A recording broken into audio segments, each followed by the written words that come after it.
Congresswoman, John Hilsenrath here. The focus in the first 10 days of the Trump presidency has all been about him in the White House. Eventually, the market is telling us that it wants to see action out of Congress, that it wants to see tax reform out of Congress. Stock prices are down, apparently, because investors are starting to wonder whether that's going to happen. Tell us, is tax reform going to happen in the first half of this year?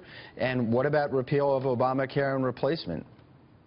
You're going to see us move forward with repealing Obamacare and then taking the steps to overhaul the health care insurance delivery and reimbursement marketplace. And John, I caution the utilization of the word replacement. You are not going to see a second version of a big government expansion of health care.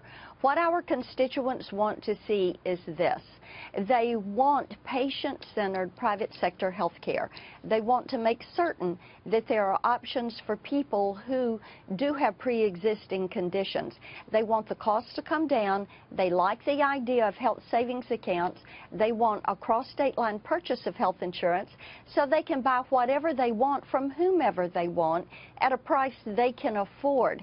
And they want to make certain that our hospitals and our doctors are made whole, and they want Medicare to be made whole because Medicare enrollees have paid an incredible price for the standing up of Obamacare. And here's one nugget to remember as we move through this. You hear about, oh, you're going to disrupt all of these many Americans. The disruption happened with the implementation of Obamacare. Out of the 9 million people in the Obamacare marketplace, only 2 million people are buying that product without a subsidy. Yeah, but Congresswoman, what about tax reform? Because I recognize a repeal and replace of Obamacare is also a major tax cut. But That's right. The markets and the supporters want to see work done on tax reform. And I think over the last month or so, we've heard a different timeline than we expected. You know, now we know that it's probably not going to be during budget reconciliation, this first one. Maybe it happens after the summer. What's the timeline on tax reform? When you talk to the Speaker and Leader McConnell, the timeline that they're looking at is this summer. We will have a second budget reconciliation this year, and tax reform should come during that period of time. But I think you can look for it in the summer, early fall. Do you think we'll know what it looks like? Do you think we'll know what it looks like in the first 100 days, so before the summer? Yes, I think you're going to know what that timeline is going to be and what the process, what it's going to look like, the framework and the shaping of it. So many of our businesses want to see it, our small businesses, the sub-S. They're looking at those individual rates. People that hold their entities in LLCs, they're looking at what they need to do to reshape. And and in order for him to get economic growth, I mean, in order for him to get economic growth. Is it Congresswoman? Yeah. Is an import tax going to be in that? You know, I think you'll see something done around this measure. The border tax, there are plenty of issues. I've looked to, you know, having had a marketing business, I'm hearing from people that are in the retail industry that I have previously worked with, and they're saying, hey, we've got a lot of questions about what this is going to do to our bookkeeping, how we would set it up, the different taxes that would be paid for different items that they are bringing in. So I think there's still a lot of question around how that would work. Steve Forbes hates it. The border adjustment tax. Hates it. Yeah. Right. You're right. That in there. Dagan, you're right. You're exactly right. But I tell you what people want to see first.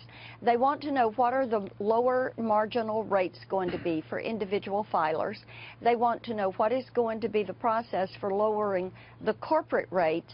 And then they want to know what the treatment is going to be on kept gains. And that is a big part of the structure, kind of the 30,000-foot overview, and then moving down into some of the more granular. But how do you pay for all of that? Without an import tax, how are you going to pay for it? You know, there's a lot to be said for economic growth, and there is a lot to be said for utilization of dynamic scoring, which CBO has never wanted to do. And being able to change that process is going to be helpful. I think that also you can look at what we're going to do with changing the way, and the president alluded to this yesterday when he did the executive order for small business and looking at regulation, the cost of regulation, the impact of regulation, beginning to get some of these off the books, regulatory reform, and then what that's going to do to spur economic growth. We continue, Washington, D.C. looks at tax cuts and says, oh, this is costing us money. Right. The American people look at it, small businesses look at it, new starts look at it, innovators look at it, and they say this is saving us money. And we have to remember that formula: less regulation plus less litigation plus less taxation equals more innovation and job creation. Works every time. You can take it to the bank. Yeah, well, that's certainly the narrative and the conversation that President Trump was talking about yesterday when he specifically looked at small business and the opportunities there. Congressman, good to see you. Thank you so much. Good to see you. Thank you, Maria. We appreciate Bye, it. everyone. Marsha Blackburn joining us there.